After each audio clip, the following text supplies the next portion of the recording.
이름이 삼순이인 아가씨가 있었는데 어렸을 때부터 뭐 친구들이 이름을 가지고 좀 놀리기도 하고 또 커서는 사람들이 삼순이라는 이름을 이제 부르면서 약간 뭐 웃는 듯한 뭐 그런 느낌의 상처를 많이 받았어요.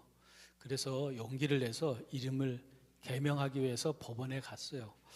택시를 타고 이제 좀 침울한 표정으로 법원에 가자고 하니까 택시 기사분이 왜 그렇게 얼굴에 근심이 가득 찼냐고 묻는 거예요. 그러자 이 택시에 탄 아가씨가 이름 때문에 힘들었던 얘기, 또 중고등학교 시절에는 이름 때문에 또 죽고 싶었던 뭐 기억들, 뭐 그런 것들을 얘기하는 거예요. 그러자 택시 기사분이 나름 위로를 해준다고, 그런 끔찍한 생각은 다시는 하지 말라고, 이름 때문에 또 고민하는 사람들이 어디 하나둘이냐, 그래도 용기를 가지시라고, 여자 이름이야 삼순이만 아니면 된다고 그랬다는 거예요. 그 성경 베드로전서 5장 7절 말씀에 보면, 베드로전서 5장 7절 말씀에 보니까 너희 염려를 다 주께 맡기라, 이는 그가 너희를 돌보심이라. 그러니까 우리 주님은 말씀을 통해서 우리의 모든 염려와 근심을 다 맡아주심을 약속하셨죠. 그럼에도 오늘 우리들에게 염려와 근심이 있다면 그것은 내게 크고 어려운 문제가 있기 때문만은 아니라, 꼭 문제 때문만은 아니라 어쩌면 내가 온전히 주님이 믿어지지 않기 때문일 수도 있어요.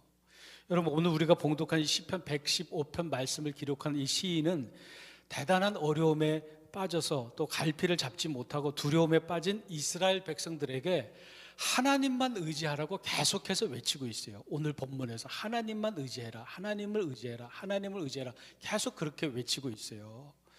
그래서 오늘 본문 9절 말씀에 보니까 이스라엘아 여호와를 의지하라, 그는 너희의 도움이시요 너희의 방패시로다. 또 10절 말씀에도 보니까 10절에도 보면 아론의 집이여 여호와를 의지하라, 그는 너희의 도움이시요 너희의 방패시로다. 또 11절 말씀에도 보니까 여호와를 경외하는 자들아 너희는 여호와를 의지하여라. 그러니까 하나님을 의지하라고 계속해서 지금 외치고 있죠. 오늘 시편 115편을 기록한 시인이 이렇게 주님을 의지하라고 외치는 것은 자신이 온전히 주님을 바라보며 의지하고 있었기 때문이죠. 또한 오늘 말씀에서 시인은 모든 영광은 주님께 돌려야만 된다고 그렇게 외치고 있어요. 1절 말씀에 보니까, 1절에 보니까 여호와의 영광을 우리에게 돌리지 마옵소서, 우리에게 돌리지 마옵소서, 오직 주는 인자하시고 진실하심으로 주의 이름에만 영광을 돌리소서. 그러니까 다시 말해서 모든 영광은 오직 주님만 받으셔야 한다라는 거예요. 그런데 오늘날 많은 사람들이 어떤 일이 잘 되면 자기 자신에게 영광을 돌리려는 그런 모습들이 있죠.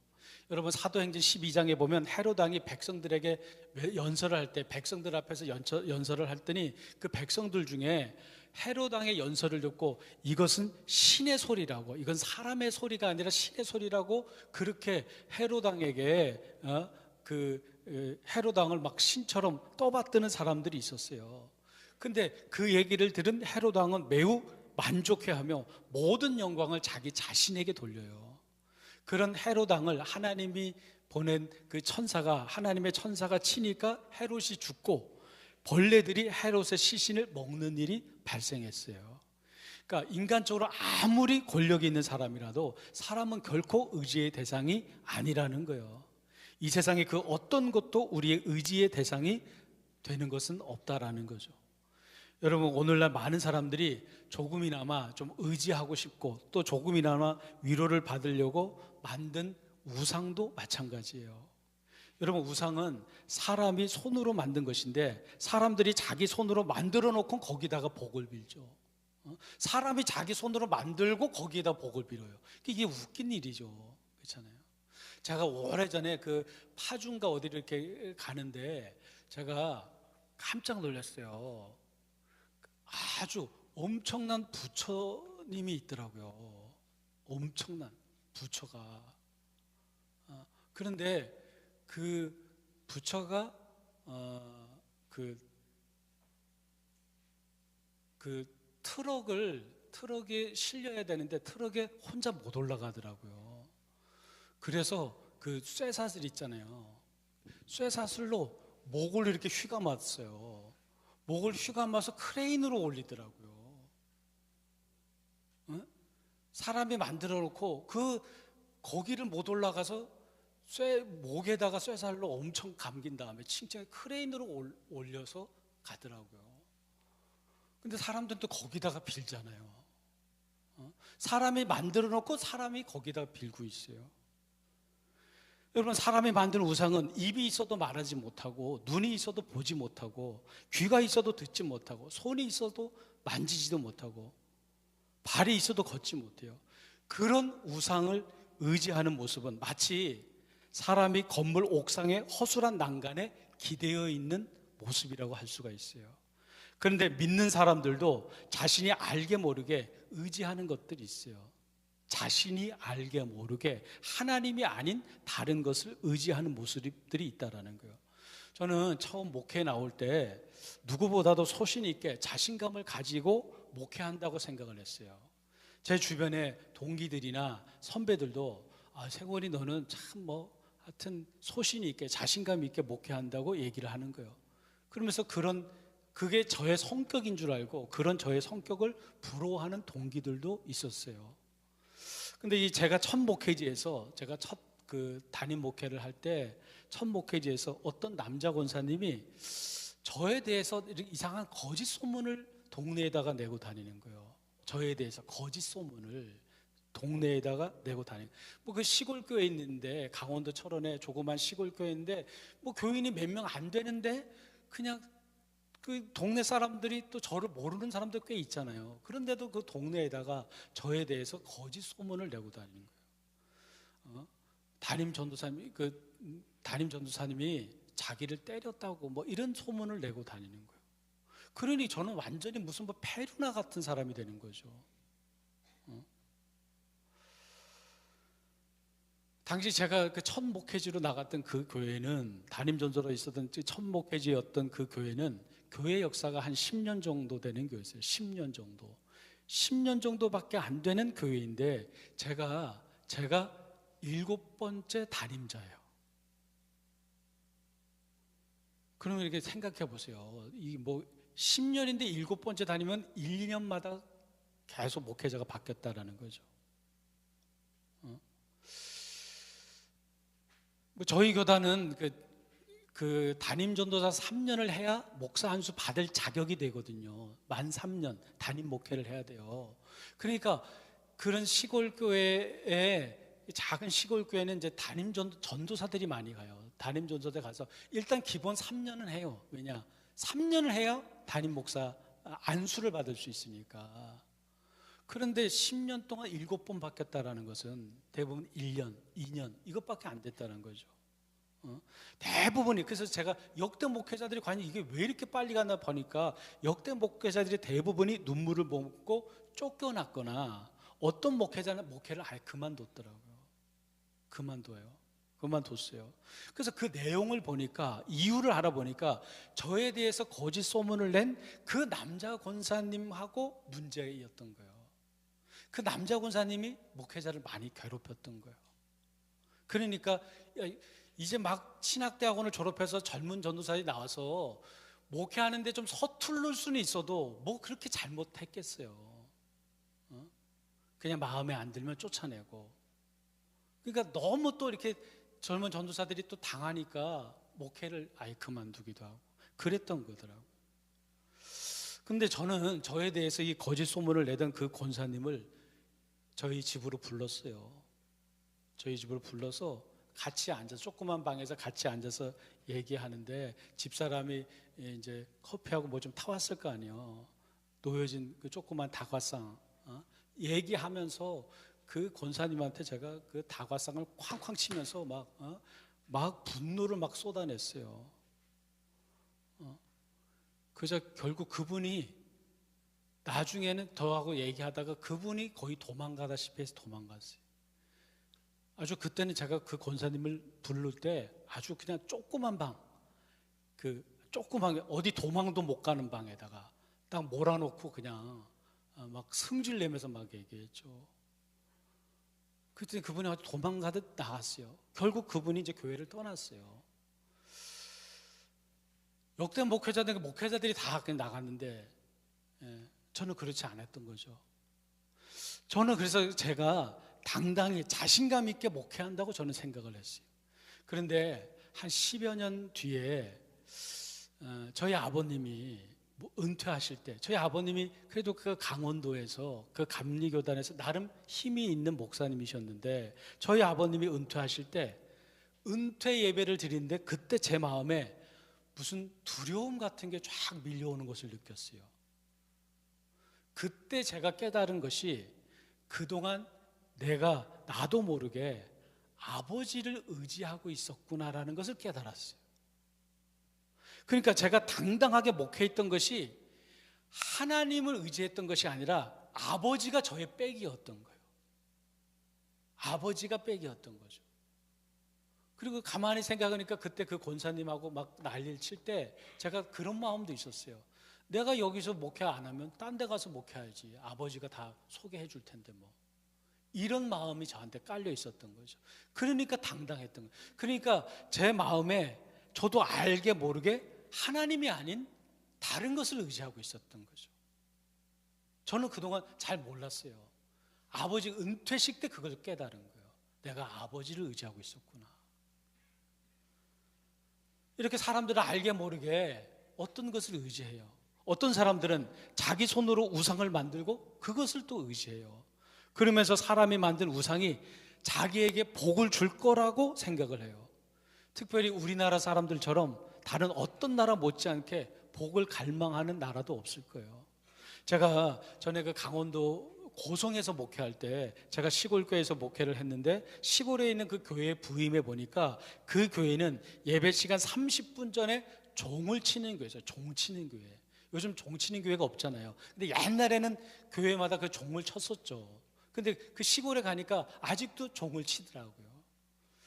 근데 장로님이 종을 치셨는데, 그런데 1년에 하루는 종을 치지 않는 거예요. 어떤 날을 종을 안 치는 거예요. 그래서 저는 장로님이 그날은 좀 늦잠을 잤거나 깜빡한 줄 알았어요. 종 치는 거를. 그런데 나중에 보니까 그날 동네에서 동네 제사가 있는 거예요. 동네 제사를 지내는데, 동네 제사가 있는 날은 쇳소리가 나면 신이 부정탄대요. 쇳소리가 나면 부정타서 신이 노하신대요. 그래서 오래전부터 동네에서 그날은 교회 종을 못 치게 한 거예요. 쇳소리가 나면 이 신이 노하신다고. 그래서 제가 동네 사람들에게 좀 얘기 좀 하라고, 앞으로 제사를 지내지 말고 세계적으로 검증된 진짜 신인 하나님께, 내가 동네를 위해서 내가 하나님께 제사를 드려줄 테니까 동네 제사 지내지 말자고 얘기하라고. 동네 제사 때 그 무당을 부르면, 동네 제사 때 무당 부르면 무당에게 당시 한 100만 원 준대요. 100만 원을 준다는데, 나는 돈을 안 받고 하나님 앞에 내가 하나님 섬기는 무당 아니냐. 그러니까 내가 하나님께 제사 드려줄 테니까, 난 돈 안 받아도 되니까 그렇게 하자고. 근데 어쨌든 그 첫 해가 그렇게 지났는데, 그 다음에 동네 제사가 없었어요. 왜 없었느냐? 제사 지내는 그 달에 동네에 장례가 나면 부정탄다고 제사를 안 지낸대요. 뭐 이렇게 따지는 게 많은지 모르겠어요. 근데 그래서 그 다음에 안 지냈어요. 근데 또 그 다음에도 또 그 달에 누가 한 분이 돌아가신 거예요, 동네에. 그래서 또 안 지냈어요. 그 다음에도 또 한 분이 돌아가신 거예요, 그 달에. 그러니까 제사를 안 지내려면 한 사람씩 죽어나가야 되는 거예요. 근데 이제 물론 이제 시골 마을이니까 연세들이 또 많으셔서 그냥 자연스럽게 돌아가셨지만, 어쨌든 그래서 한 4년 정도 이 동네 제사를 안 지내다 보니까 그게 자연스럽게 없어지더라고요. 어쨌든 사람들은 사람이 만든 우상을 의지해요. 그 우상이 우리를 지켜준다고 생각하고 그것을 의지해요. 또 그 우상이 우리에게 복을 준다고까지 생각을 해요. 여러분, 우리나라 사람처럼 복에 목말라 하는 민족도 없는 것 같아요. 옛날에 그 여자가 시집 갈 때 혼수감을 해가잖아요. 혼수감을 해가면 전체가 막 혼수 물건들 보면 다 복이었죠. 복자.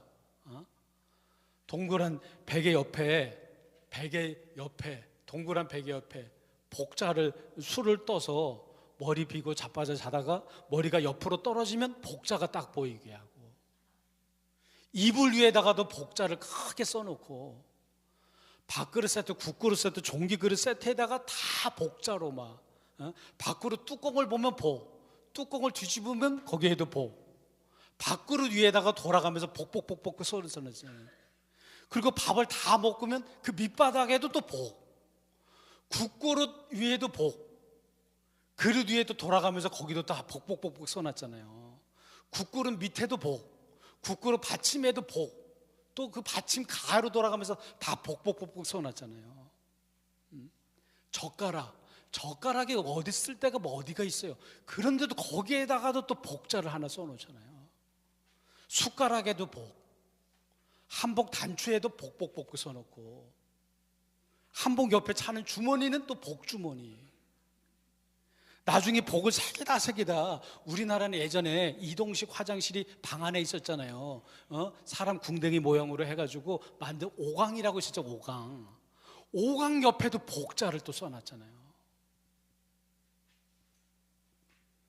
어느 장로님의 어머니 권사님이 매일 새벽 기도를 하면서 새벽마다 하나님께 복을 달라고 기도하면서 자녀들을 위해서 기도해요. 자녀들, 첫째부터 둘째, 셋째 자녀들을 위해서 기도하는데, 근데 이 장로님, 이 어머니 권사님이 신명기 28장을 외웠대요. 신명기 28장. 신명기 28장에 보면 성읍에서도 복을 받고, 들에서도 복을 받고, 자녀와 소산이 복을 받고, 광주리와 떡반죽 그릇이 복을 받고, 들어가도 복을 받고, 나가도 복을, 이게 신명기 28장의 내용이잖아요. 이 신명기 28장의 내용을 이 어머니 권사님이, 하나님, 우리 첫째 아들 아무개 성읍에서도 복을 받고, 들에서도 복을 받고, 자녀와 소산이 복을 받고, 광주나 떡반죽 그릇이 복을 받고, 들어와도 복을, 나가도 복을, 모든 일에 복을 달라고, 그리고 쫙 외우고, 그다음에 우리 둘째 아들 또 아무개 성읍에서도 복을 받고, 들에서도 복을 받고, 자녀와 소산이 복을 받고, 광주와 떡반죽 그릇이 복을 받고,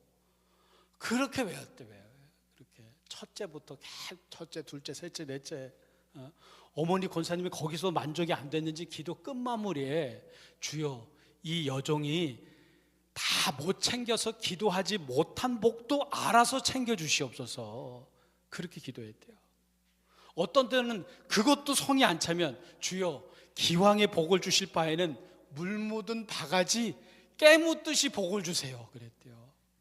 여러분, 깨를 털어서 바가지로 뜰 때 마른 바가지로 담아야 되는 거잖아요. 그런데 실수로 물이 묻은 바가지로 담으면 바가지의 깨가 어떻게 해요? 새까맣게 달라붙잖아요. 그래서 물 묻은 바가지 깨묻듯이 복을 주세요, 그렇게 기도했다는 거예요.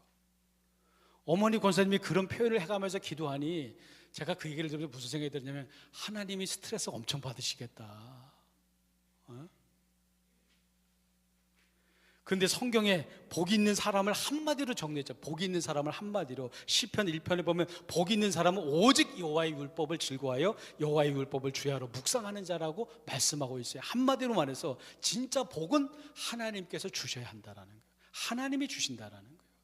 여러분, 오늘 이 시편 이 125편의 이 시인이 여호와를 의지하라, 여호와를 의지하라, 여호와를 의지하라고 계속 외쳤잖아요. 그러면서 12절로 16절을 가만히 보면 그 내용이 뭐냐, 하나님은 살아계시고 하나님은 백성들을 기억하시고 복을 주시는 분이라는 거예요. 복을 주시는 분.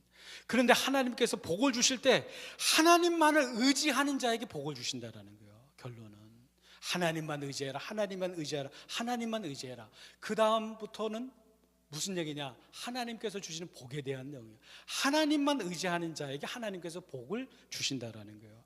그렇다면 우리가 어떻게 해야 하나님을 더욱더 의지함으로 복된 자가 되는지를 이 시간 알아보고자 하는데, 먼저는 우리가 하나님을 더욱더 의지하는 그런 복된 믿음, 복된 자가 되기 위해서, 그러니까 더욱더 하나님을 의지하는 믿음을 가지기 위해서 첫 번째로는 하나님의 말씀인 성경을 읽고 말씀을 듣는데 열심을 내셔야 돼요. 여러분, 우리가 하나님의 말씀을 알아야 우리가 믿고 의지할 하나님이 어떤 분이신지, 그리고 우리가 어떻게 살아야 하나님의 복이 더욱더 임하는지 우리가 알게 되는 거예요.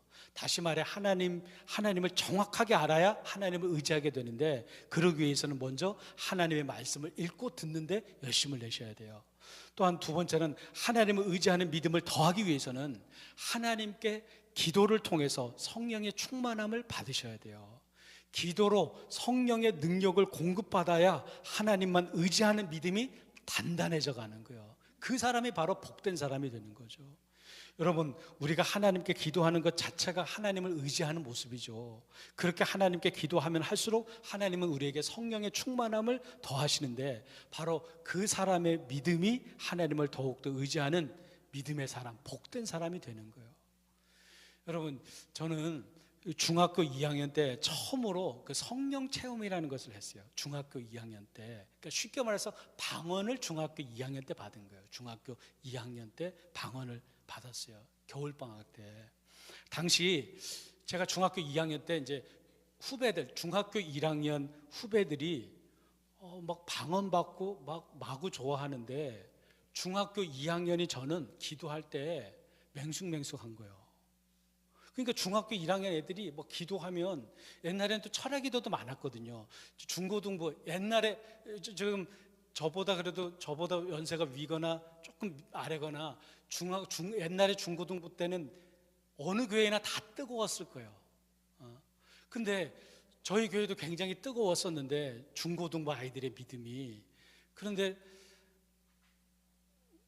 그 금요 철학에도 있지만, 우리 학생들은 금요일 날, 예전에는 다 토요일도 학교 갔으니까 토요일 날 밤에 이제 철학 기도를 하면, 중학교 1학년 그 방언 받은 애들은 막 기도할 때 뭐 몇 시간씩 쭉 기도하는데, 저는 이 방언 못 받은 저는 맹숭맹숭 기도하니까 한 10분 기도해도 1시간 기도한 것 같고, 한 5분 기도했는데 내 느낌은 한 1시간 다 되는 것 같아요. 눈 떠보면 5분, 한 1시간쯤 했겠다 보면 눈 떠보면 한 3분, 이런 거예요. 근데 다른 애들은 막 난리 나는데 막 기도하고 막 몇 시간씩 계속 기도하는데, 그래서 저도 이제 그렇게 방언을 너무 받고 싶은 거예요. 근데 마침 중학교 2학년 때 교회 부흥회가 있었어요. 부흥회가 있었는데 4일 동안 부흥회를 하는데, 3일째가 되도록 저에게는 아무런 은혜도 감격도 느낌도 없었어요. 왜냐하면 예전에는 그 부흥회 때 보통 방언을 많이 받았거든요. 그래서 저도 방언을 그때 꼭 받아야 되겠다 생각을 했는데, 저는 3일째가 되도록 아무런 느낌도 없는 거예요. 후배들도 다 받는 방언이었고, 뭐 선배들도 마찬가지고, 교인들이 다 뜨겁게 그렇게 기도하는데, 그래도 저는 저만 이제 방언을 못 받은 거예요. 그래도 저한테 위로의 사람이 있었어요. 제 친구 태군이. 걔도 방언을 못 받았어요.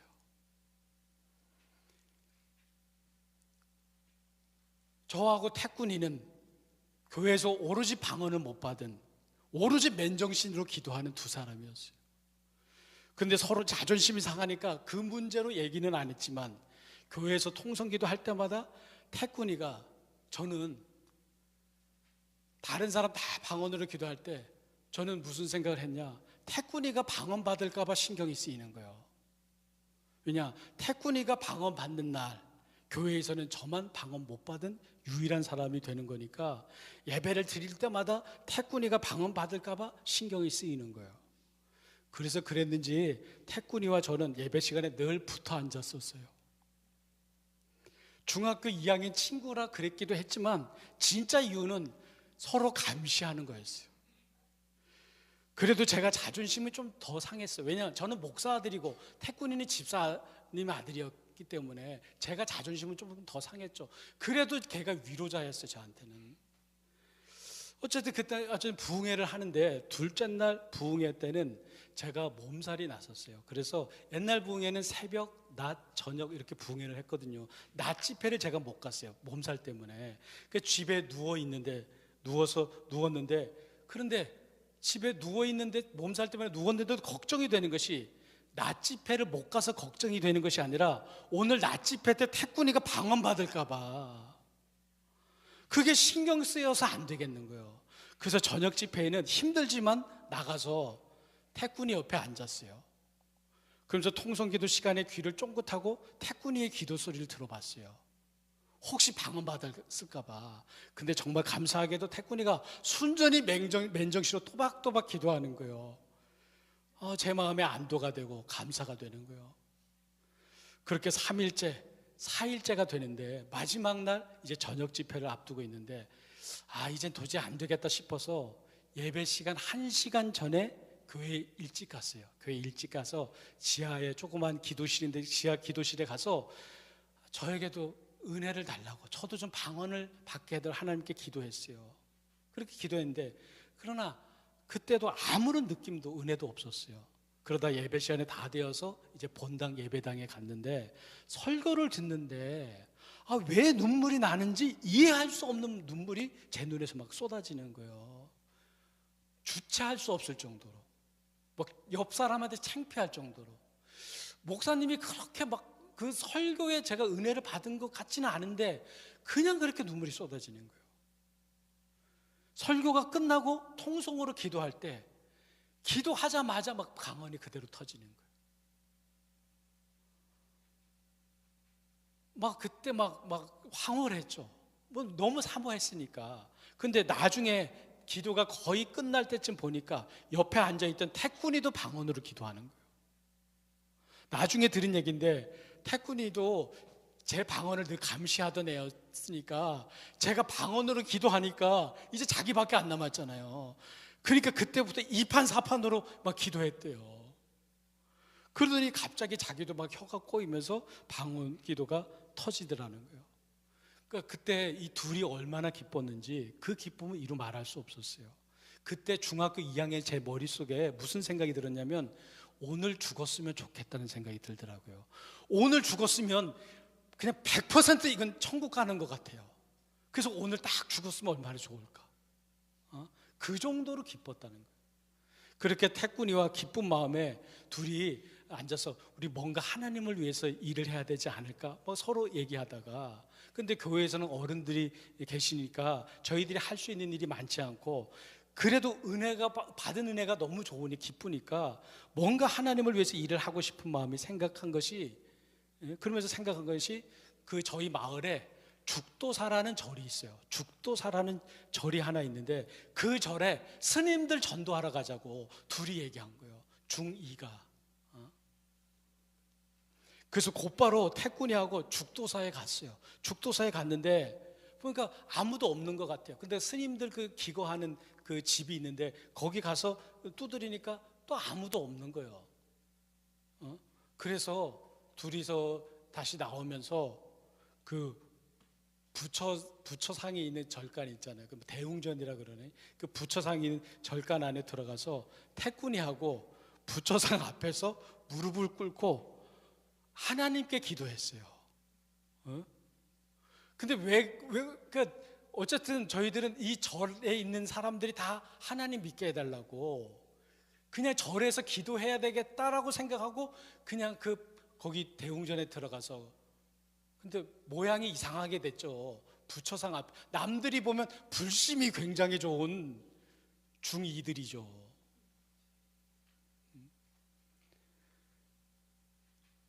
그래서 어쨌든 절 기도하고 나오고, 근데 우리 내일도 또 가자. 내일도 가자. 오늘 못 만났으니까 내일도 또 오자. 그래서 내일 만나기로 하고 했는데 태꾼이가 안 온 거예요. 태꾼이가. 그래서 저 혼자 갔어요. 저 혼자 가서 또 가니까 없는 거예요. 그래서 그 부청 앞에서 또 기도하고 하나님 믿게 해달라고. 그 나중에 태꾼이한테 왜 안 왔냐 보니까 무서웠대요. 이제. 그러니까 걔도 이제 첫날을 은혜 받았는데 둘째 날 이제 제정신이 돌아왔는지. 제가 무슨 얘기를 하려고 하냐, 기도하고 성령의 능력을 공급받으니까 모든 생각, 모든 중심이 하나님 중심으로 바뀌는 거예요. 하나님이 기뻐하신 일을 생각한 중인데, 물론 이제 좀 어설프기도 하고 그랬지만은, 그런데 하나님이 기뻐하신 일이 뭘까? 둘이 앉아서 그 얘기를 한 거예요. 기도하고 성령의 능력을 그렇게 공급받으니까 하나님이 기뻐하신 일이 뭘까? 근데 야, 저 죽도사에 가서 우리가 전도하자, 그걸 생각한 거예요. 어쨌든 기도하고 성령의 충만이 더해지면 철저히 하나님 중심, 하나님만 의지하는 사람으로 바뀌게 되더라는 거예요. 또한 다음으로 하나님만을 의지하는 믿음이 더해지기 위해서는 하나님께서 하라는 것은 아멘 그렇게 하고, 그것을 하고, 하지 말라는 것도 아멘 하고 하지 않는 것, 다시 말해 하나님의 말씀에 전적으로 순종하는 것, 자신의 생각과 다르더라도 하나님의 말씀에 순종하는 사람, 그 사람이 하나님만 의지하는 사람이고 하나님은 그 사람에게 복을 더해 주신다라는 거예요. 또한 하나님만 의지하는 믿음이 더해지기 위해서는 찬양하는 자가 되어야 돼요. 그 사람에게 하나님의 복이 임해요. 17절 18절 오늘 본문 끝절 17절 18절을 보니까 죽은 자들은 여호와를 찬양하지 못하나니 적막한 데로 내려가는 자들은 아무도 찬양하지 못하리로다. 우리는 이제부터 영원까지 여호와를 송축하리로다. 할렐루야. 하나님을 찬양하는 자, 하나님을 찬양하는 자, 하나님을 의지하는 믿음이 더해주기 위해서는 찬양하는 자가 될 때 하나님을 의지하고 또 그 사람에게 복이 임한다라는 거예요. 근데 여러분, 우리가 찬양이 꼭 우리의 목소리, 노래를 말하는 것만은 아니에요. 하나님의 완전하심을 믿고 하나님께 감사하는 마음 역시 마음으로 드리는 우리의 찬양이라고 할 수가 있어요. 그 어떤 목사님이 계신데 이분이 늦게 신학을 해서 상가 건물 지하에서 가족들과 함께 교회를 개척했다고 해요. 그런데 교회는 새로 들어온 성도들은 거의 없고 가족들끼리 예배 드리는 날이 대부분이었다고 해요. 그렇게 교회를 개척해서 힘들게 목회하던 어느 날 대학을 졸업한 아들이 신학대학원에 가서 자기도 목사가 되겠다고 아버지에게 얘기하더라는 거예요. 아버지 목사님이 놀라서 아들에게 물었다고 해요. 야, 아버지가 이렇게 목회에 실패해서 이렇게 개척교회로 힘들게 사는 것을 보고도 너는 어떻게 목사가 될 마음을 가졌냐? 그렇게 아들에게 물었더니 아들이 하는 말이, 아빠가 정말 목회 실패자인지 아닌지를 한번 아빠가 확인해 보세요, 그러더라는 거예요. 그래서 이 아빠 목사님이 그것을 누구한테 확인하냐 그렇게 얘기했더니 그 아들이 예수님한테 확인해야죠. 예수님이 실패자라고 하면 실패자지만 예수님이 실패자가 아니라고 하면 실패자가 아니지요. 제가 볼 때 아버지는 결코 실패자가 아닐걸요? 그렇게 얘기하더라는 거예요. 그때 이 아버지 목사님은 아들의 그 얘기가 마치 찬양 소리처럼 들렸대요. 아버지 목사님은 인간적으로 볼 때 작은 교회, 지하교회 목사지만 그동안 하나님 주시는 마음에 순종하며 힘들지만 하나님의 교회를 섬겼던 것에 대한 하나님의 상급을 아들을 통해서 확인받는 느낌이었다고 해요. 어떤 한 선교사님이 계신데 이분도 뒤늦게 선교사로 결단하셔서 아내와 하나뿐인 딸과 함께 인도 선교사로 가면서 당시 중학생인 딸에게 우리 가족은 다 선교사라는 정신으로 살아야 된다. 우리 가족은 다 선교사다. 아빠만 선교사가 아니라 엄마도 딸도 우리는 다 선교사다. 선교사라는 정신으로 살아야 된다. 늘 그렇게 강조했다고 해요. 그렇게 선교를 나갔는데 선교사로 파송해준 후원교회가 어떤 문제가 터지면서 후원이 가자마자 중단되었다고 해요. 그래서 선교사님은 어렵게 때로는 관광 가이드도 하면서 선교 사역을 어렵게 해나갔다고 해요. 딸은 돈이 없어서 학교를 못 다니고 검정고시로 모든 과정을 마치고는 일단은 대학에 입학은 했는데 문제는 등록금이 없는 거예요. 그래서 딸은 한 학기를 마치면 한 학기는 닥치는 대로 알바를 해서 생활비와 다음 학기 등록금을 마련하고 또 조금씩 아버지에게 선교비를 또 조금씩 보냈다고 해요. 그런 딸을 보면서 늘 아빠의 마음은 미안한 마음이죠. 그때마다 딸은 아버지에게, 아빠, 우리 가족은 다 선교사잖아. 우리는 다 선교사잖아. 나는 자비랑 선교사니까 공부는 내가 알아서 할게. 나도 선교사니까 선교사는 좀 고생해도 괜찮아, 아빠. 그러니까 걱정하지 마. 그런 딸의 얘기를 듣는데 하나님의 말씀에 순종한 선교사님에게 주시는 마치 찬양 소리처럼 들리더라는 거예요. 그 얘기가. 그러니까 하나님의 말씀을 붙들고 하나님만 의지하며 나아갈 때 하나님께서 개척교회 목사님이나 선교사님의 가정을 건강하게 세워주시고 자녀들을 결국엔 복된 길로 인도하시는 거죠. 그게 얼마나 복이에요. 그렇게 아버지에게 얘기할 수 있는 자녀가 얼마나 복된 자녀예요. 하나님만 의지하고 나아갈 때 하나님께 그 가정을 또 그렇게 복된 가정으로 만들어 주신 거죠. 여러분, 하나님만 의지한 사람 중에 성경의 인물 말고 가장 대표적인 한 사람을 꼽는다면 영국의 조지 밀러 목사님이에요. 조지 밀러 목사님은 젊었을 때 알코올 중독에 도벽까지 있었던 사람이었어요. 그런데 주님을 만난 후에 완전히 뒤집어져서 남은 인생 주님만을 의지하며 어떤 경우에도 실망하거나 낙심하지 아니하고 하나님께 끊임없이 기도하며 그 기도가 응답받을 때까지 하나님 앞에 계속 기도한 기도의 사람이었어요. 그런 조지 밀러 목사님이 어느 날 각 자기의 기도가 응답받은 것을 한번 세어봤대요. 그랬더니 5만 번 이상 기도 응답을 받았더라는 거예요. 목사님은 당시 사회복지라는 개념이 없었을 때 10,000명의 고아들을 돌보는 일을 했고 200명 이상의 선교사님들을 후원했어요. 근데 그 조지 밀러 목사님이 사역 말기에 목사님이 성도들에게 마지막으로 간절히 호소한 설교가 있는데, 그러니까 사역 마지막에 성도들에게 간절히 호소한 그 설교 중에서도 가장 마지막에 다음과 같은 내용으로 성도들에게 외쳤다고 해요. 그러니까 그 조지 밀러 목사님 마지막 설교 때 그리고 마지막 부분에 성도들에게 외친 그 내용이 무엇이었느냐, 이런 내용이었다고 해요. 사랑하는 성도님들, 우리는 모든 염려와 무거운 짐을 다 하나님께 맡기는 복된 길을 가야 합니다. 이 길은 나처럼 오늘 여러분들에게도 활짝 열려 있습니다. 어느 누구나 마음을 다하여 주님을 의지하며 주님께 모든 짐을 내려놓으시길 바랍니다. 그러면 오늘 여러분에게 어떤 어려움과 부족함이 있을지라도 마음이 평안하고 즐거운 마음을 유지하게 될 것이고, 하나님을 의지함으로 하나님께서 여러분을 돌보시고 복된 길로 인도하신다는 사실을 다시 한번 확신하시기를 주님의 이름으로 축원합니다. 그렇게 외쳤다고요. 그러니까 조지 밀러 목사님의 성도들에게 마지막으로 부탁한 것은 오직 하나님만 의지할 것을 호소하신 거죠. 그렇게 조지 밀러 목사님이 하나님만 의지함으로 본인도 그렇게 복된 삶을 살아냈던 거죠. 그런데 이런 조지 밀러 목사님처럼 하나님만 의지하며 사는 것에 머뭇거려지는 분도 있을 거예요.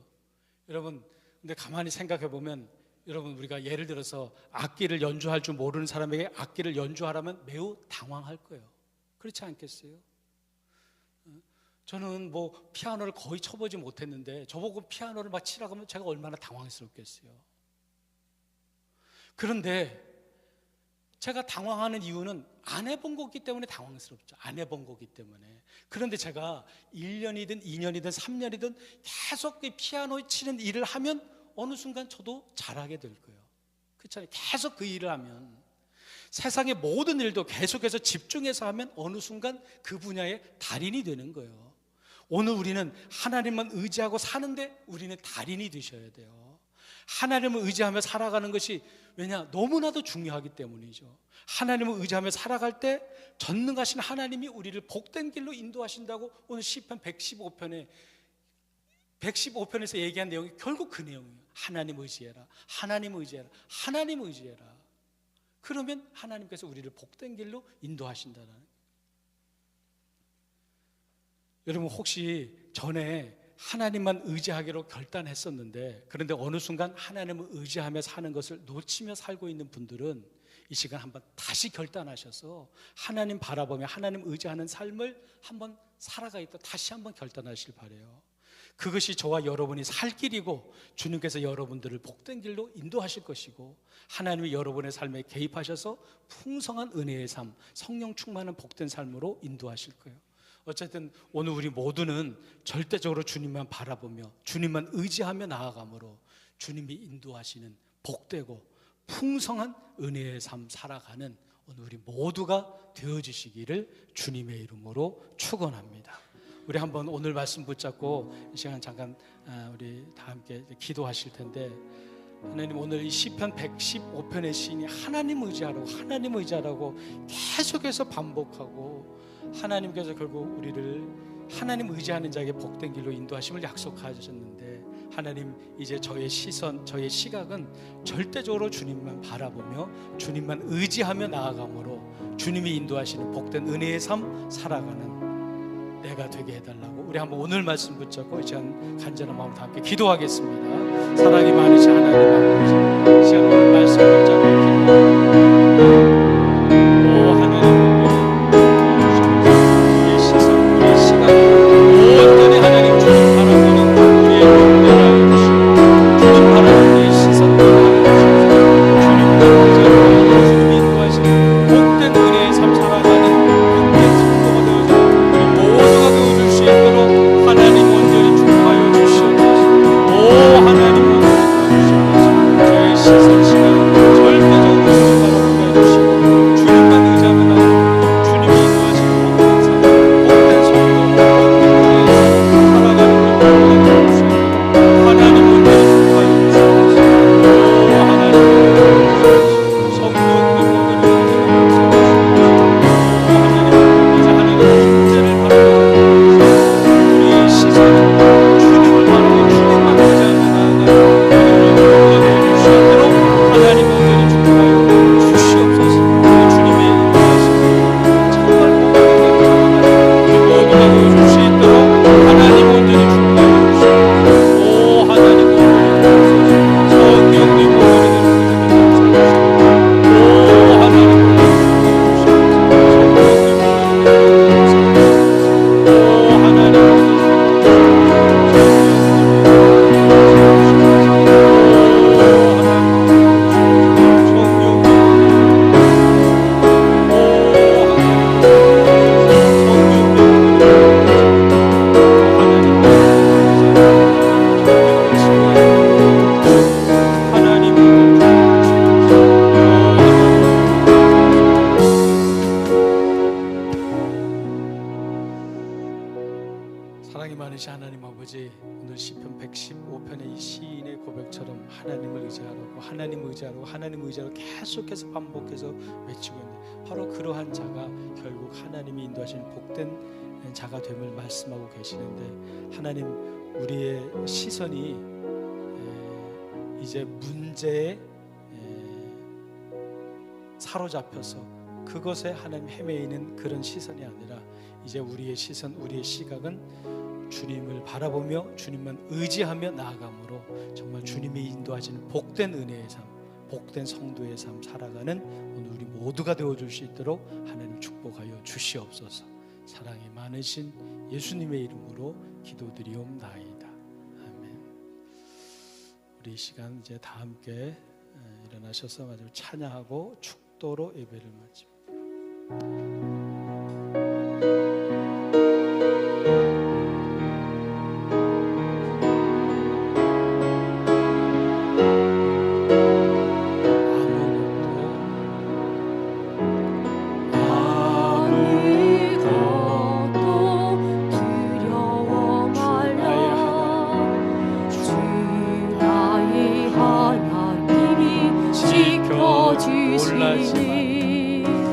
놀라지 마라, 겁내지 마라. 주님 나를 지켜주시니 아무것도 두려워 말라. 아무것도 두려워 말라. 주 나의 하나님이 지켜주시니 놀라지 마라, 겁내지 마라. 주님 나를 지켜주시니 내 맘에 힘이 내 마음이 힘이 겨워 지칠지라도 주님 나의 힘이 되시니 세상의 험한 비와 몰아치디도 주님 나를 지켜주시니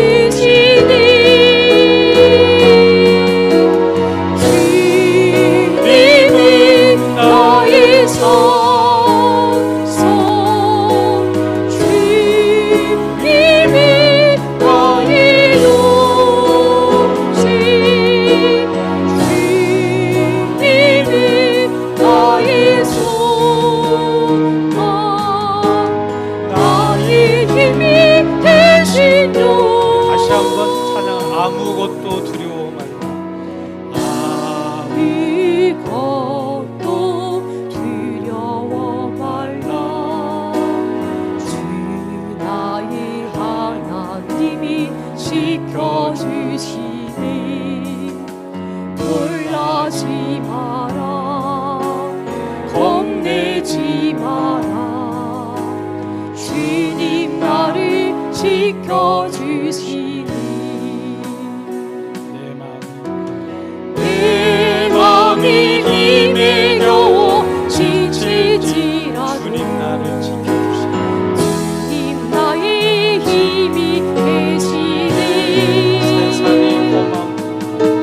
세상의 험한 틈과 몰아치디도 주님 나를 지켜주시니 우리 한번 오른손을 들고 찬양합니다. 주님이 나의 산성 주님이 나의 용지 주님이 나의 소망 나의 힘이 되시며 주님은 나의 산성 주님이 나의 산 주님은 나의 요새 주님이 나의 주님은 나의 용지 주님이 나의 소망 나의 힘이 되시니 우리 마지막으로 찬양합니다. 주님은 나의 산성 주님이 나의 산성 주님이 나의 용지 주님이 나의 소망 나의 힘이 되시며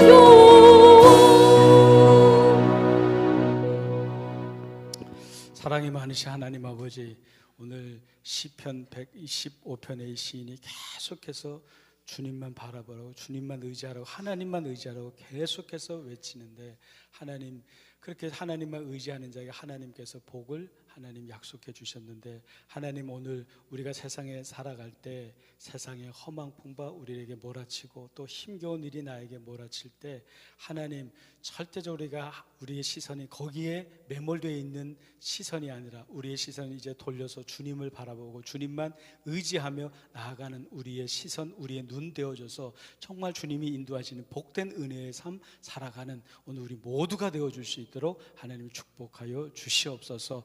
오늘 찬양처럼 정말 주님은 나의 산성이고 요새시고 소망이시고 나의 힘이 되심을 우리가 늘 기억하며 오직 하나님 의지하며 나아감으로 최후 믿음 안에서 복된 승리 이루는 우리 승리자들, 우리 온누리 큰빛 재단에 속한 모든 성도들 삶이 되어줄 수 있도록 하나님 축복하여 주시옵소서. 지금은 우리 주 예수 그리스도의 은혜와 하나님의 무한하신 사랑과 성령님의 교통역사하심이 머리를 숙인 모든 성도들 머리 위에 지금부터 영원토록 함께 하시기를 간절히 축원하옵나이다. 아멘.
나른하자지게 세상 어디도 기댈 곳이 없게 하셨네.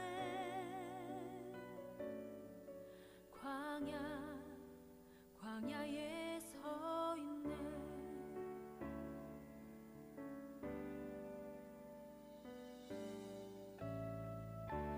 주님만 내 도움이 되시고 주님만 내 빛이 되시는 주님만 내 친구 되시는 광야. 주님 손 놓고는 단 하루도 살 수 없는 곳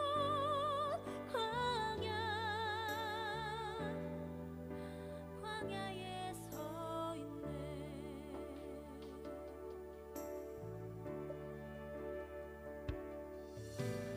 나를 깊은 어둠 속에 홀로 두시는지 어두운 밤은 왜 그리 길었는지